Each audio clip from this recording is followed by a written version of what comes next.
Right and customs का, right and custom का हमारा टॉपिक था। तो ये हमारा टॉपिक नंबर 69 है। तो हम 69 टॉपिक की स्टार्टिंग करते हैं भाई साहब आज, और आप जरा सुने इसको जरा सा। इसको अगर हम एक्ट को देखें तो ये हमसे केवल राइट की और कस्टम की बात करता। तो राइट, जैसा कि मैंने पिछले टॉपिक में बताया, तो राइट क्या है और कस्टम क्या है। जरा सा राइट और कस्टम को दोबारा से मैं आपको एक्सप्लेन करता हूं कि राइट क्या है।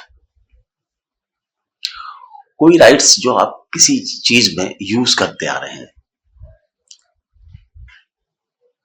ये कलकत्ता हाई कोर्ट में एक मुकदमा डाला तो वहां पर राइट्स के बारे में जो बातें हुई, वो तो फिशरीज के राइट के बारे में कि फिशरीज के राइट को राइट मांगा ना उन्होंने, और मछली घाट का अधिकार और नौका चलाने का अधिकार, नौतरनी का अधिकार, राइट टू फेरीज और राइट ऑफ फिशरीज और राइट टू रोड, इनको उसके अंदर इन्होंने शामिल किया राइट्स में। तो जो एक्ट कहता है कि वो तथ्य, वो फैक्ट्स रिलेवेंट व्हेन राइट और कस्टम इन क्वेश्चन, को कौन से फैक्ट्स रिलेवेंट होते हैं right and custom in use में होती है। क्या कहता है ये आगे, जहां किसी अधिकार या रूढ़ी के अस्तित्व के बारे में प्रश्न है, वहां निम्नलिखित फैक्ट्स जो हैं रिलेवेंट है। कौन कौन से? सबसे पहले यूज करता है ये वर्ड समव्यवहार, ट्रांजैक्शन, जिसके द्वारा प्रसंगत अधिकार या रूढ़ी, अर्थात वो कैसे क्रिएटेड हुई, अर्थात सृष्ट हुई, या जिसका कोई क्लेम हुआ, क्लेम्ड हुई, या दावा डाला गया उस पर, मॉडिफाइड हुई, मान्यकृत हुई, मान्यताकृत हुई, या असर्टेड हुई, या प्रख्यात हुई, या डिनाइड की गई, जो उसके अस्तित्व से असंगत था। तो अर्थात रूढ़ी कैसे पैदा हुई, क्या उसके संबंध में मुकदमे वगैरह डले, या रूढ़ी और राइट दोनों की बात चल रही है, या वो कैसे मॉडिफाइड हुई, या कैसे उसकी मान्यता आई, कैसे वो कैसे फेमस हुई, या कैसे उसकी असर्टेड हुई, या उसका क्या डिनायल हुआ। इस तरीके की एविडेंस लाकर रूढ़ी के एक्सिस्टेंस और नॉन एक्सिस्टेंस को हम डिसाइड करने में हेल्प कर सकते हैं इस राइट्स के, इस रूल के तहत, इस सेक्शन के तहत।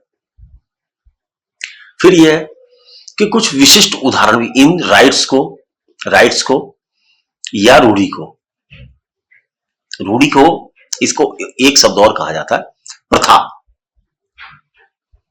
रूढ़ी को हम कस्टम भी कहते हैं। अभी उदाहरण दूंगा मैं आपको। इनको किसी विशिष्ट एग्जाम्पल से भी सिद्ध किया जा सकता है, जिसमें वह अधिकार या रूढ़ी जिसका दावा किया गया हो, मान्यता मिली हो, या कहीं वो प्रयुक्त की गई हो, या जिसका राइट्स विवादग्रस्त हो। तो ऐसी जो, या तो वो पुराने उदाहरण में जैसे जजमेंट्स वगैरह को ले सकते हैं। तो इन चीजों को बताया। तो जैसे कि मैंने अधिकार बताया, फिशरीज का, ईजमेंट्री राइट का अधिकार, ये तो यहां तो अधिकारों की बात होती है। इसको पहले तो ये लिया जाता था केवल कॉर्पोरल राइट है, ये इनकॉर्पोरल राइट है। लेकिन इससे दूसरी हाईकोर्ट, कलकत्ता हाईकोर्ट का कहना था कि ये इनकॉर्पोरल राइट है, लेकिन दूसरी कोर्ट इससे सहमत नहीं थी। वो कहती थी ये इनकॉर्पोरल नहीं है राइट, ये उनका कलकत्ता हाईकोर्ट का इनकॉर्पोरल है केवल, अर्थात जो मूर्त नहीं है। लेकिन इसमें बंबई हाई कोर्ट और इलाहाबाद हाई कोर्ट वगैरह उनसे सहमत नहीं थी। तो उसने ये डिसाइड किया कि इसमें भौतिक मूर्त और अमूर्त दोनों राइट्स शामिल है। तो इसके द्वारा दोनों राइट्स में ये बातें की जा सकती है। जैसा कि मैंने बताया, राइट्स क्या है जरा से देखें।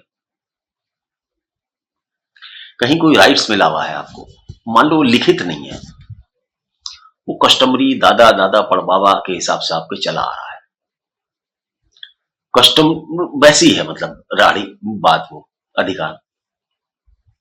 तो उसको क्लेम करने के लिए आप क्या सबूत लाएं, क्या चीज हो, उन राइट्स के बारे में ये बात बताता है उन राइट्स के और रूढ़ी के बारे में।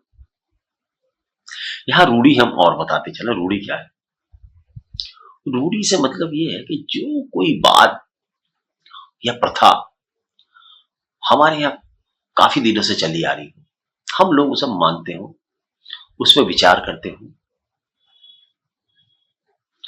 तो वो रूढ़ी कहलाती है। एक रूढ़ी का एक उदाहरण देता हूं। एक देश है, नाम नहीं लूंगा उसका, उनके यहाँ ये प्रथा थी, उनके यहाँ डर रहता था, उन्हें उनकी संसद में चूहे हुआ करते थे। तो चूहे होते थे तो संसद जब चालू होती तो वहां पर एक प्रथा थी कि वो लालटेन लेके उन चूहों को देखा करते थे। जब वो चूहे निकाल देते तो संसद की मीटिंग वहां चालू हो जाया करती थी। अब कुछ दिन बाद वो संसद बिल्कुल वेल स्टक बन गई और लाइट वगैरह भी वहां जल गई, लेकिन उनके यहाँ ये रूढ़ी पड़ गई कि भाई चूहे जरूर ढूंढे जाएंगे। तो वो क्या करते थे, इतनी लॉयड सोफिस्टिकेटेड और समाज की उन्नति होने के बावजूद भी उनके यहाँ वो रूढ़ी थी, तो वो लाइट आने के बाद भी वो उसे लालटेन से उन चूहों को जरूर ढूंढा करते थे, जबकि चूहे वहां खत्म हो चुके थे। वो निकाल दिए थे, इस तरीके से सफाई सुथरा कर दिया था, लेकिन वो आज भी उस समय उस लालटेन से ही ढूंढा करते थे। ये एक रूढ़ी थी। तो रूढ़ी जो है, जैसे कि आप कहीं किसी चौक पे होली जलाते हैं और उसको कहीं दूसरी जगह जलाने लगे, तो कुछ लोग ये क्लेम करेंगे, नहीं भाई नहीं यार, ये तो होली यहीं जलती चली जाती है, तुम यहां नई जगह कैसे जला रहे हो। तो ये जो इस तरीके की जो रूढ़ियां हैं, इनको सिद्ध करने के लिए जो नियम है, उनको डिस्कस करने के लिए उनके लिए क्या फैक्ट्स या क्या सबूत लिए जाए, ये सेक्शन बात करता है आपसे। ये सेक्शन आपको वो समझाना चाहता है कि क्या सबूत लिया जाए, ठीक है, क्या लिया जाए, इसको कैसे सिद्ध किया जाए। इसको सिद्ध करने का तरीका है, ऐसे पुराने व्यक्तियों की राय जो उस रूढ़ी के अस्तित्व के बारे में जानते हैं या उस अधिकार के बारे में जानते हैं, वो कोर्ट में कोई गवाही दे तो वो राय किसी पुराने बुजुर्ग की वो रूढ़ी के मामले में रेलेवेंट होगी, क्योंकि वो आपसे पहले का है। मान लो आप 5 साल के हैं या 10 साल के हैं और वे एक व्यक्ति 80 साल का है, तो 80 साल के व्यक्ति अगर कहता है कि ये बात पुरानी चली आ रही है, तो इसका मतलब उसने वो तुमसे पहले से चीज देखता चला आ रहा है, तो उसकी जो राय है, उसका जो कथन है, वो इसमें सिद्ध किया जा सकता है, वो रेलेवेंट है।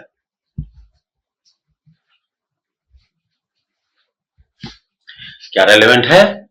उसकी वो राय रेलेवेंट है, उसकी राय महत्व की राय है, विचार करने योग्य राय है। इस सेक्शन के तहत, सेक्शन 11 के तहत, भारतीय नागरिक सुरक्षा संहिता सेक्शन 11।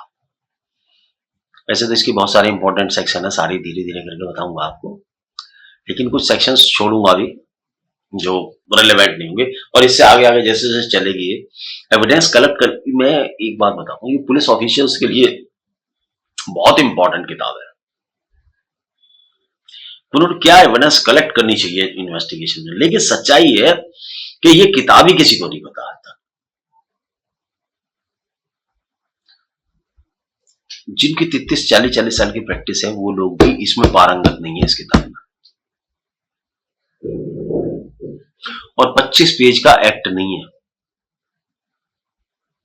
सब फेल हैं इसमें।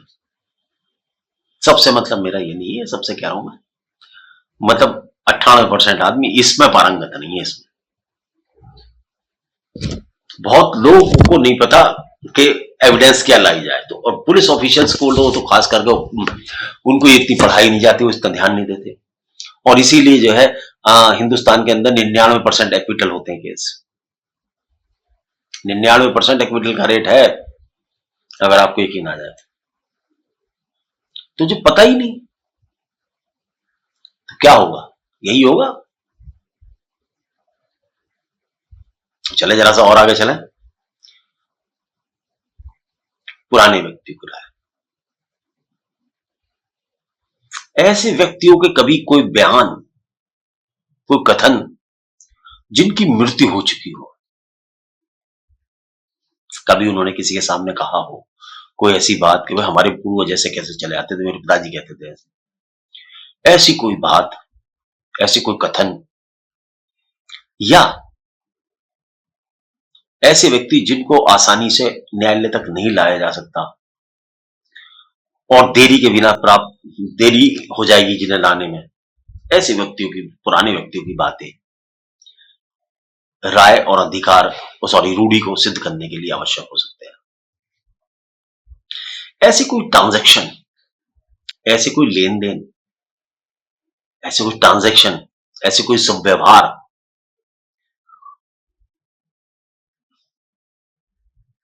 जिनके अंतर्गत ये रूढ़ी या अधिकार प्रसंगत रहा हो, कहीं उपधारित किया गया हो, दावाकृत किया हो, इसको मान्यता मिली हो या इसका खंडन हुआ हो, ऐसी चीजें रेलेवेंट हो सकती हैं रूढ़ी की प्रेजेंस के लिए, अधिकार के होने के लिए या अधिकार के ना होने के लिए। ऐसी एविडेंस कोर्ट में लाई जा सकती है। ये सिविल केस का मामला, देखो सिविल केस में आता अधिकतर ये, लेकिन क्योंकि एक एडवोकेट, एक पुलिस ऑफिसर्स को ये भी पता होना चाहिए कि इन वाले ऐसे केसेस, सिविल केस आते हैं, उसमें इनका इंटरफेयर का राइट नहीं है। लेकिन सिविल से ही क्रिमिनल बढ़ता है, तो इसमें शांति भंग के मामले में तो रोक सकते हैं आप उन्हें लड़ने से, लेकिन ये मामले में सिविल होता है। चले आगे चलते हैं। कुछ ऐसे विशिष्ट उदाहरण जो दावे किए गए या विवादग्रस्त स्थितियों में जो छोड़े गए या उनके अंदर कोई मुकदमे डले, तो उनमें क्या हुआ और क्या उनकी मान्यता हुई दावों की, ये भी इसमें लाए जा सकते हैं उदाहरण के तौर पर। ऐसे सबूत, या कोई मुकदमा डाला गया, उसके अंदर किसी न्यायालय ने कोई निर्णय दिया, वो निर्णय भी इसके अंदर इंपॉर्टेंट पहलू इशू करता है, वो भी इंपॉर्टेंट है। कोई न्यायिक अवेक्षणों के द्वारा भी, तो ये रूढ़ी का जो है, अच्छा रूढ़ी को जरा सा, रूढ़ी को और समझ ले, रूढ़ी क्या होती है। रूढ़ी ऐसी कोई बात जो हमारे समाज में बहुत पुराने समय से चली आती है, जो प्राचीन हो, वो रूढ़ी है।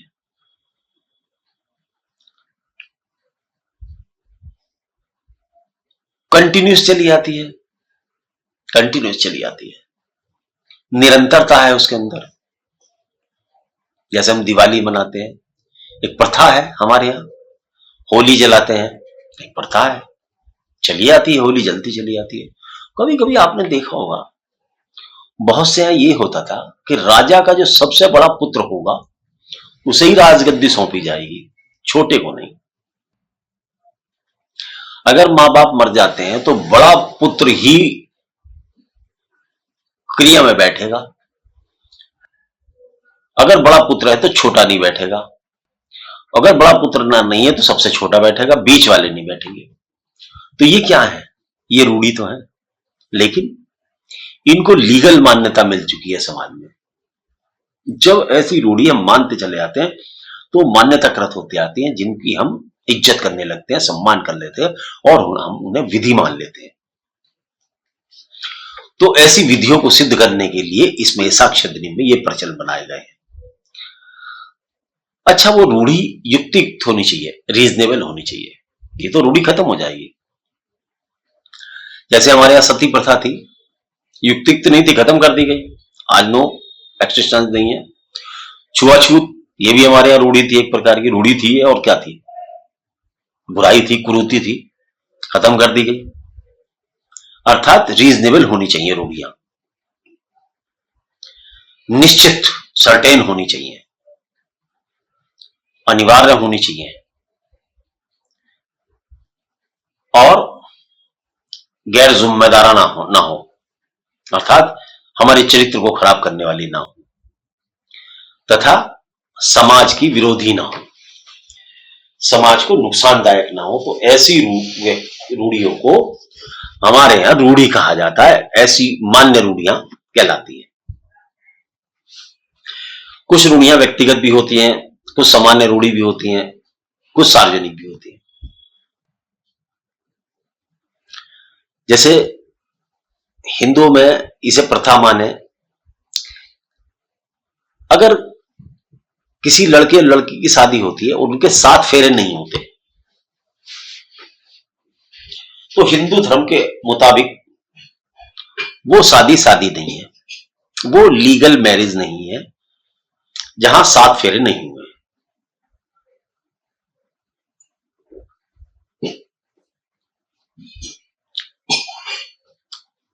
ये तो हुई सामान्य हिंदुओं में प्रचलित भाषा। लेकिन कुछ पंजाबियों में, पंजाब के लोगों में चुन्नी डालने की भी प्रथा होती है। उसमें फेरे की आवश्यकता नहीं हुई, चुन्नी उड़ाई और कभी बेटी हमारी हुई, तो ये भी प्रथा है। वहां लोग इसको मानते हैं, मानी गई है, तो वहां की विधि के रूप में शामिल है और इसको एनफोर्स कराया जा सकता है।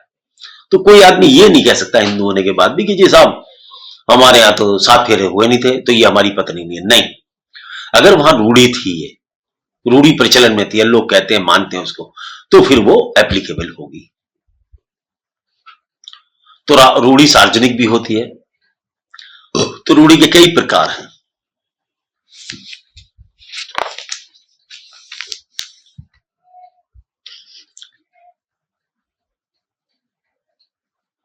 तो जैसे कि मैंने सब बताया आपको रूढ़ियों के बारे में कि रूढ़ी किस तरीके से सिद्ध करी जा सकती है, क्या क्या उसमें फैक्ट्स और सर्कमस्टांसेस हो सकते हैं। एक्चुअली क्या, इससे पहले जो लेक्चर बना 68, अगर मैं उसमें इसको आपको बताता तो ये पूरी ना हो पाती रूढ़ी, और इसको बताने के लिए समय की आवश्यकता थी। तो अब जो है 17-18 मिनट में ये क्लियर हो गई। नहीं तो 3 मिनट बाकी रहते, मैं भी जल्दी जल्दी भागता और आपको बताता, तो ये रूढ़ी का आपका पूरा नहीं होता, क्लियर नहीं होता चैप्टर। तो मुझे क्लियर करना इसे आपको जरूरी था, क्योंकि ये प्रश्न कभी कभी रूढ़ियों का के बारे में examination of point of view से भी इंपॉर्टेंट था। और एग्जामिनेशन पॉइंट ऑफ व्यू से आपका ये भी रेलेवेंट है, रेलेवेंसी ऑफ फैक्ट्स। अब यहां इसमें जैसे जैसे आप आगे बढ़ते जाएंगे तो आपको पूरा का पूरा ये पता लग जाएगा कि एक इन्वेस्टिगेशन में आईओ को क्या क्या बातें इकट्ठी करनी चाहिए। तो देखिए, ये जो था ये हमने बता दिया कि इसमें ये भी देखा जाता है कि रूढ़ी कब पैदा हुई, रूढ़ी के ऊपर दावा कब आया, रूढ़ी में चेंज कब हुआ, मॉडिफिकेशन, उसको मान्यता कब मिली, उसको प्रथा कब किया गया, उसे डिनाई कब किया गया। तो ये सारी की सारी बातें रूढ़ी के मामले में आती है। अब जरा रूढ़ियां देख लें क्या क्या है। रूढ़ी या अधिकार के बारे में बात करते हैं। राइट्स क्या है? राइट्स ऑफ ईजमेंट राइट है, स्वामित्व का अधिकार राइट है। स्वामित्वाधिकार में राइट ऑफ फिशरीज, फेरीज, नाव चलाने का अधिकार राइट है। राइट ऑफ फिशरीज ये भी राइट है। राइट टू रोड, चलने का अधिकार, ये भी राइट है। तो ये चीजें, इनको सिद्ध करने के लिए न्यायालय में किन चीजों की आवश्यकता पड़ेगी, वो बहुत इंपॉर्टेंट वैल्यू है।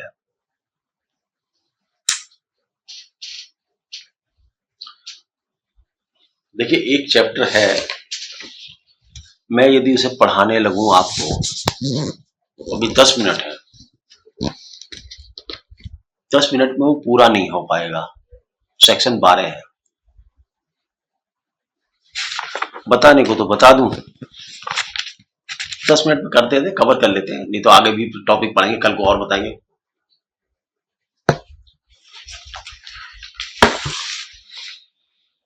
ये एक बहुत इंपॉर्टेंट पहलू है। अगर आपकी ये सेक्शन समझ में नहीं आया तो ये सेक्शन हमारे लिए बहुत नुकसानदायक है। ये हमारी बहुत इंपॉर्टेंट सेक्शन है। इसकी डेफिनेशन पढ़ता हूं पहले।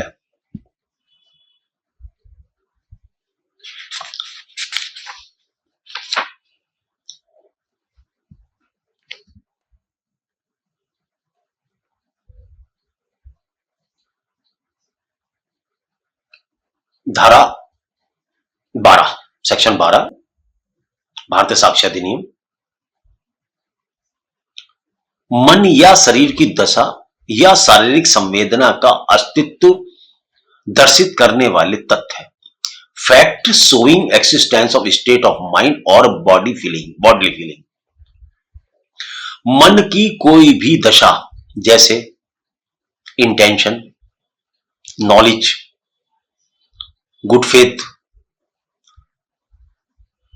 नेग्लिजेंस, रेसनेस, किसी विशिष्ट व्यक्ति के प्रति वैमनस्य, हेट या सदिच्छा दर्शित करने वाले तथा शरीर की या शारीरिक संवेदना की किसी दशा का अस्तित्व दर्शित करने वाले तथ्य तब सुसंगत हैं जबकि ऐसी मन की या शरीर की या शारीरिक संवेदना की किसी ऐसी दशा का अस्तित्व रेलेवेंट हो या फैक्ट इन इश्यू हो।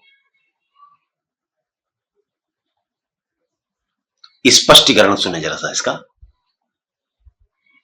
जो तथ्य इस नाते सुसंगत है कि मन की सुसंगत दशा के अस्तित्व का दर्शित करते हैं, उसमें यह दर्शित होना चाहिए कि मन की दशा साधारण तय थी, ना कि अपितु प्रसंगत विशिष्ट विषय के बारे में अस्तित्व में है, नहीं अपितु प्रसंगत विशिष्ट विषय के अस्तित्व में है। स्पष्टीकरण, किंतु जबकि किसी अपराध के अभियुक्त व्यक्ति के विचारण में इस धारा के अर्थ के अंतर्गत उस अभियुक्त द्वारा किसी अपराध का कभी पहले किए जाना सुसंगत है, कब ऐसे व्यक्ति की पूर्व दोष से भी सुसंगत है। अब क्या कहना चाह रही जरा सुन लेंगे। ये कहना चाहती है कि अगर हमारे पास fact showing existence of state of mind और बिल्डिंग, तो हमारे पास क्या क्या जरूरी है। जैसे देखें, किसी के अंदर mens rea, knowledge, good faith, negligence, rashness, enmity, goodwill, ये सारे के सारे आईपीसी में मिलने वाले सिद्धांत हैं। इनकी नॉलेज होना बहुत जरूरी है। ये बहुत इंपॉर्टेंट तथ्य है और ये तथ्य ही मुकदमे के फेट को डिसाइड करते हैं। लेकिन क्या कहते हैं, इसका एक्सप्लेनेशन ये कहता है, एक्सप्लेनेशन कहता है हमें मन की क्या दशा है इसका डिसीजन करना है। किसी विशेष घटना में किसी व्यक्ति विशेष की मन की क्या दशा है, ये उसके प्रभाव का वर्णन करती है, ना कि वो कैसी प्रवृत्ति का व्यक्ति है या उसकी साधारण प्रवृत्ति कैसी है। यहां हमें कोर्ट में उस जिस केस के संबंध में हम मुकदमेबाजी कर रहे हैं, उस केस के संबंध में उसकी क्या मन की स्थिति है, क्या रिलेवेंसी है, उसकी क्या नॉलेज है, क्या मेंसरिया है, क्या उसका गेट फेथ है, क्या उसका नेग्लिजेंस है, क्या उसकी रेसनेस है, ये देखना है। वो कैसा है हमें इससे कोई लेना देना नहीं है। उसकी मानसिक स्थिति उस समय उस केस के संबंध की बात करना है। तो बुरा है होगा, लेकिन दूसरे इसका उदाहरण कहता है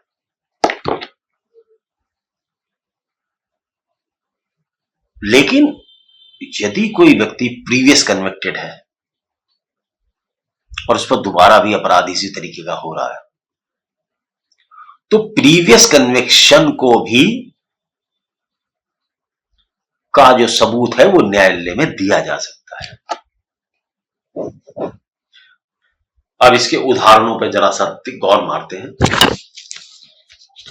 समझाने से पहले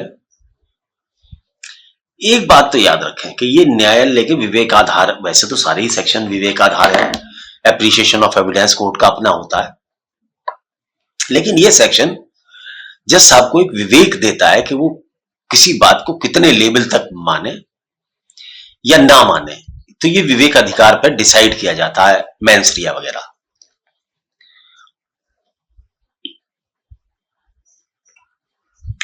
इसके अंदर प्रीवियस पहला और सब्सिक्वेंट इवेंट्स उसको दिखाती है।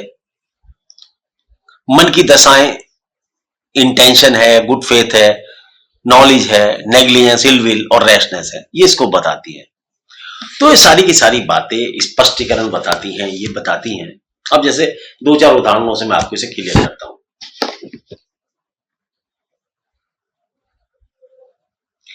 एक व्यक्ति के पास चुराया हुआ माल बरामद हुआ है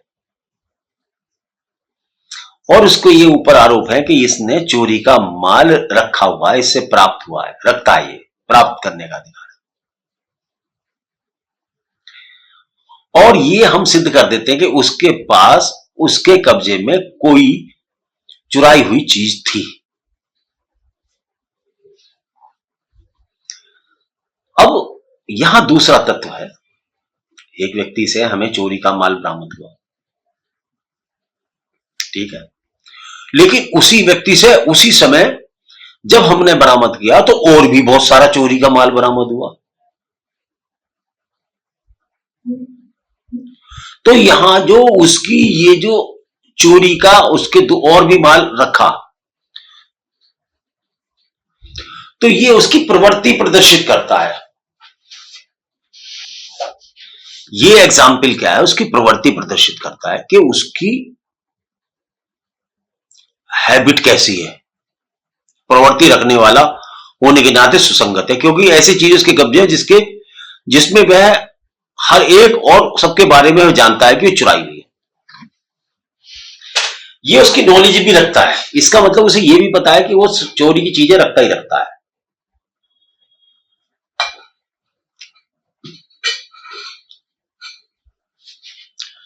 तो इस एग्जाम्पल से हमने उसको ये देखा कि उसकी नॉलेज का भी पता लगता है, तो ये चीज रेलेवेंट हो सकती है। दूसरा उदाहरण देता हूं,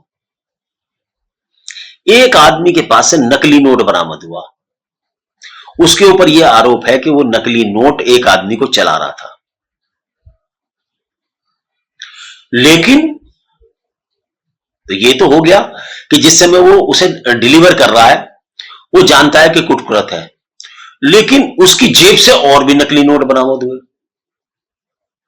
ये इस बात का सबूत है कि कब्जे में वैसे ही दूसरे नोट रखता है, तो अर्थात जानबूझकर ये चला रहा होगा, अर्थात वो जानबूझते कि नकली नोट है लेकिन दूसरों को चला रहा है।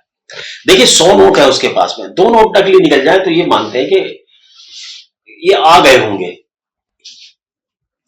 लेकिन जहां जो उसके अलावा कोई नोट ही नहीं दूसरा, तो ये विश्वास किया जाएगा कि भाई ये सुसंगत है, फिर ऐसी एविडेंस सुसंगत है।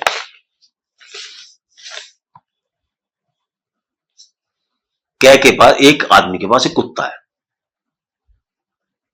और वो कुत्ता क्या, कटखना है। तो उसने एक आदमी का काट खाया, उसने मुकदमा डाला उस पर। कै कोर्ट में कहता है कि जी मेरा कुत्ता कटखना नहीं है, लेकिन उस कुत्ते ने 4 आदमियों के खिलाफ और भी काट रखा है पहले, तो ये उस आदमी की नॉलेज बताता है कि उसका कुत्ता कटखना है, उसके बाद भी वो जंजीर बांध कर नहीं रखता है, जबकि वो उसकी नॉलेज को जानता है, उसकी कुत्ते की आदत को जानता है अपने की। तो यहां ये जो है, उनको जो काटा गया है, पहले काटा गया, ये बात रिलेवेंट हो जाती है, ये सबूत के तौर पर लाई जा सकती है। एक आदमी पर यह आरोप है कि उनने जानबूझ के एक आदमी के खिलाफ अपमानजनक बातें अखबार में निकाली। कोर्ट में हम ये सबूत ला सकते हैं कि ये आदमी ने साहब जो है, एक तो यह है कि उसने सच्ची बातें छापी,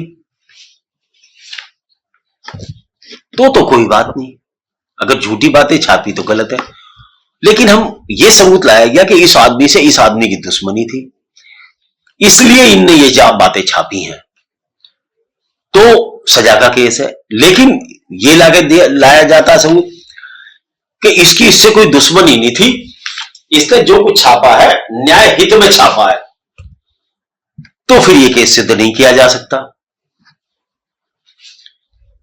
तो इस तरीके के बहुत सारे उदाहरण इसमें दिए हैं, आप भी देखें। तो ये जो मन और शरीर की दशा को बताने वाले फैक्ट्स हैं,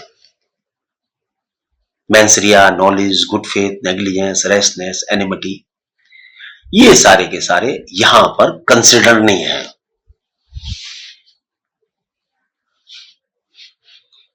किसी व्यक्ति को कोई प्रॉपर्टी पड़ी भी पाती है और वो कहता है कि मुझे नहीं पता साहब ये किसी की है, क्योंकि जो प्रॉपर्टी पड़ी भी पाती है तो जिसे मिलती है उसका एक कर्तव्य होता है कि प्रॉपर्टी उस मालिक को वापस कर दे,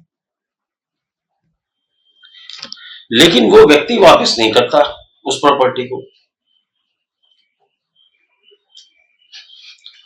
यदि ये सबूत लाया जाए कि सर जैसी संपत्ति खोई थी तो वहां पे लाउड स्पीकर में निकलवाया गया था कि भाई ये प्रॉपर्टी खो गई है, जिस किसी को भी मिले तो पहुंचा दी जाए, तो ये सबूत ऐसे मामले में रिलेवेंट है।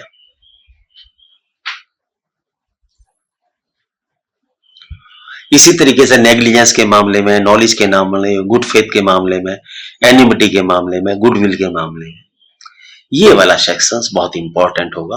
किताब के पूरे एग्जाम्पल्स दिए हुए हैं, इसमें बहुत सारे पढ़ें आप भी। ठीक है, नमस्ते।